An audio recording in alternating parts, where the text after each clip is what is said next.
All Indiana Politics is your premier source for Indiana politics. Focusing on issues that matter to you. I still want us to be the best in the Midwest. We can't afford another lockdown. Give the citizens of this country the relief they need. Education in the state of Indiana remains priority number one. In-depth, nonpartisan coverage. We don't know exactly where the economy will be in January. People are worried with good reason. Exclusive interviews with Indiana's political leaders. We have the resources here in the state of Indiana to care for those who are in need. Expert analysis on critical legislation. We need to reform those laws. This recovery is going to take some time. We've got to anticipate that there'll be a budget shortfall. From Wish TV, this is All Indiana Politics Podcast on the All Indiana Podcast Network.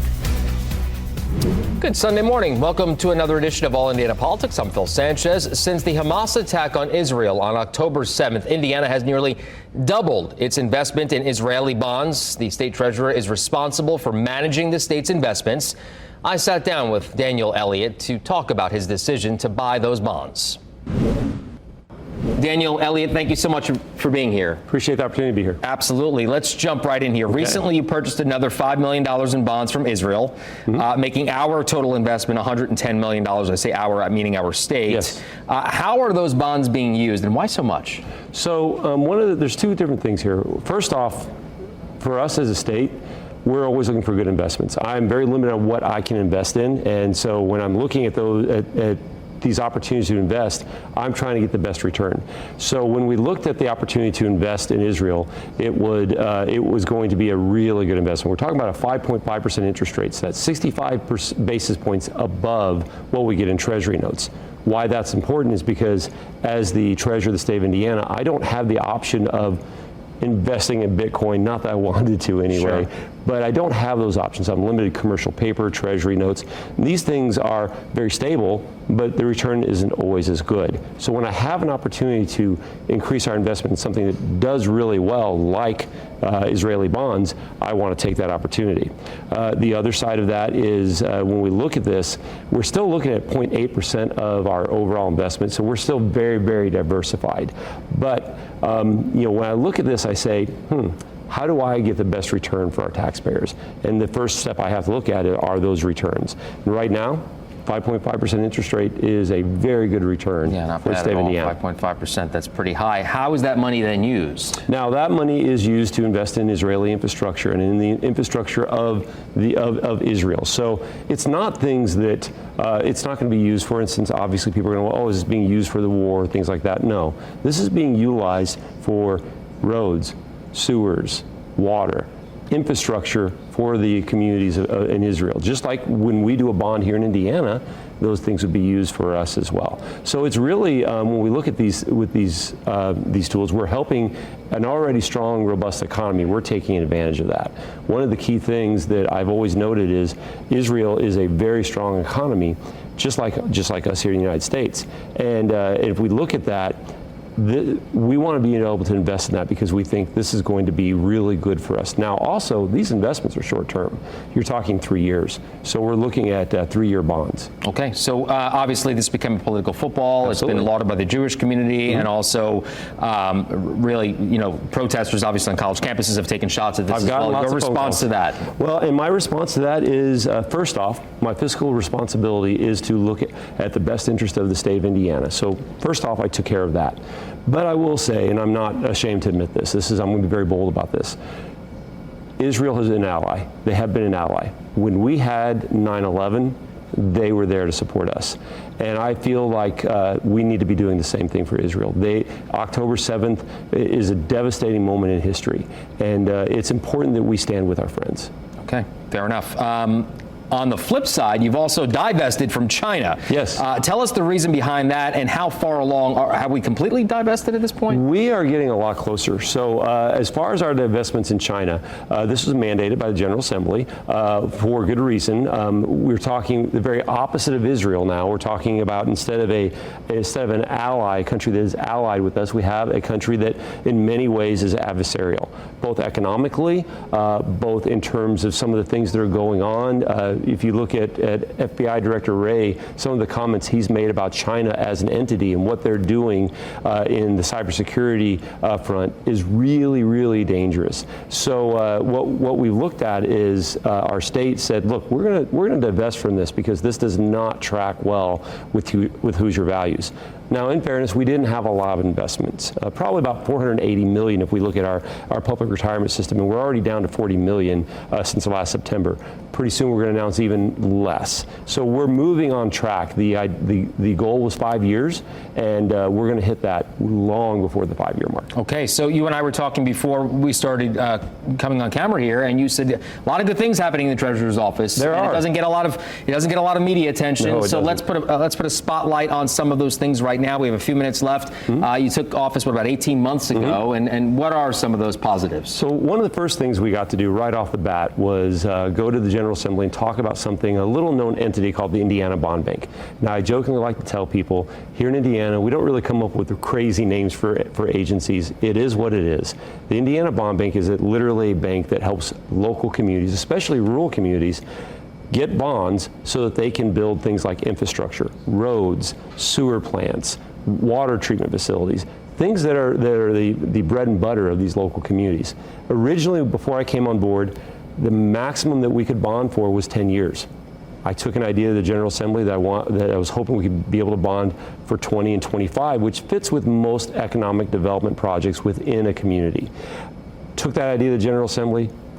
I was thinking this might take a couple years to get through. It took a couple of weeks. Wow. The General Assembly was very gracious, loved the idea, and so what I've been doing, once we got that authority, which we did last year, I've been going all over the state, sharing these ideas, getting ideas from local communities. So we have done courthouse renovations in Blackford County. We have done bridge and culvert improvements in Clark County. We did a park in Boone County. These things, again, they're not going to be on the front page news, but they're huge, especially for our rural communities. And I come from rural Indiana, still live in rural Indiana, right. And we really need to do a lot to help these communities grow stronger. I have enough for one more question. Yes. Cybersecurity also near and dear to your heart, being that you have a background in that. So what is the Treasurer's Office doing to protect us? So right now what we're doing is we talked about those infrastructure issues. There's a lot of issues right now with infrastructure being attacked by cyber terrorists, and so we're trying to come up with some good financing options to help these local communities in this cybersecurity space, and how can they finance a stronger cybersecurity presence. Sounds pretty good. Daniel Elliott, always good to see you. Thanks for coming Appreciate on. it. Thank you. All right, coming up, one vote really does make a difference. We'll show you what happened in one primary right here in Indiana. Welcome back. A U.S. Senate panel that includes Indiana Senator Todd Young has released a blueprint for addressing artificial intelligence. The panel calls for billions of dollars in government spending to accelerate AI research and development. It also instructs Senate committees to develop guardrails to address some of the biggest risks in AI. Those include AI-enabled discrimination, job displacement, and election interference. The roadmap also includes proposals to create a national data privacy law that would give consumers more control over their personal information and help regulate how AI companies use the data. Well, a single vote decided a county commission race in the May 7th primary. It happened in Fayette County in East Central Indiana. Our government reporter, Garrett Berquist, headed to Connorsville to find out just how much power one vote can have. Tracy Beaver was running for her first full term on the Fayette County Commission. She had two challengers on primary night. She wrote down my number, 986, and then she wrote down the next guy's number, and then when she got to Jim, it was 985. And I think you could have heard a pin drop in the room. That one vote was all it took to put Beaver over the top. Once I saw the final tally and I saw it was one, I was amazed that it was one vote. Hughes says she called fellow county clerks and they couldn't believe it either. She says she's accounted for all of the ballots. Those numbers are final, at least unofficially. I've been saying this from day one. Everyone needs to come vote. Your vote does matter. Your choice of who you pick does matter. And that just proves that one person changed the whole outcome of everything. Jim Wolf was on the losing side of that tally. He's been involved in Fayette County politics for years. He says he's seen close races, but he's not sure he's seen one this close. I wasn't upset. I thought it was wasn't funny, but it was like a wake-up call. How so? I should have got out and worked a little bit harder. He says he's still deciding whether to ask for a recount. One vote makes a heck of a difference. That's the message everyone involved wants to come out of this. If nothing else, my hope from this one vote win would speak volumes to people about their need to get out and vote. Hughes says if you want to vote in November, make sure you check your voter registration sooner rather than later. If you're not registered, you can start registering for the general election beginning on May 21st. In Connorsville, I'm Garrett Bergquist for Wish TV, wishtv.com, or follow us on Facebook for updates. All right, coming up, Indiana's best political team on a major change in the presidential debates, Indiana's investments in Israel, and much more.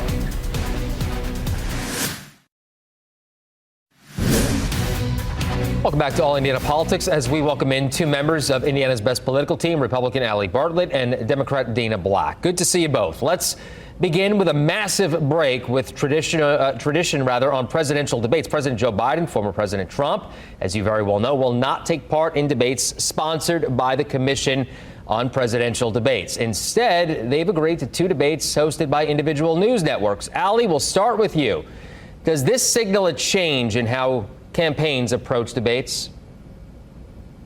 I think it might signal a change in how campaigns approach debates generally, but I think it's also just a side effect of the uniqueness of this election that's coming up. We've also seen a very unique response from Joe Biden on the debate topic in general. He's done a complete 180 here in deciding to agree to debate President Trump.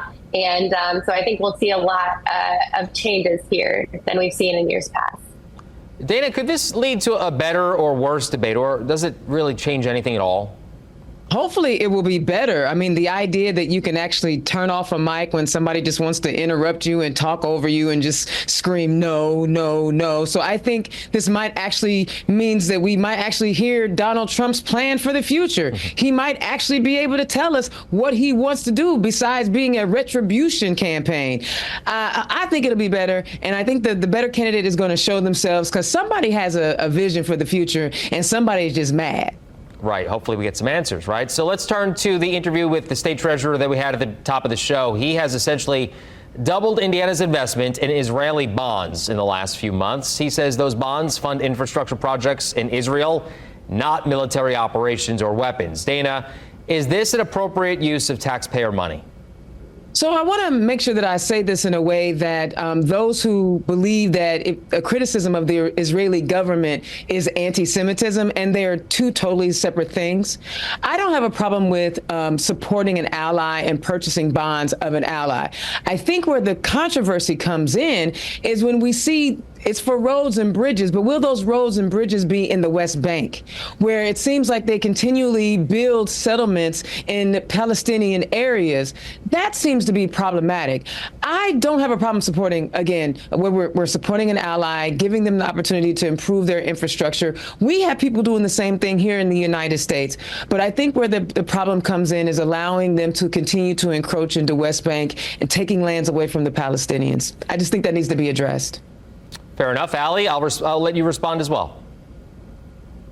Yeah, I think we agree with the fact that making investments in our strongest ally in the Middle East is a very wise strategic decision. I would also note that in the past, in the same type of investments we've made with the Israeli government, that they have never missed a debt payment.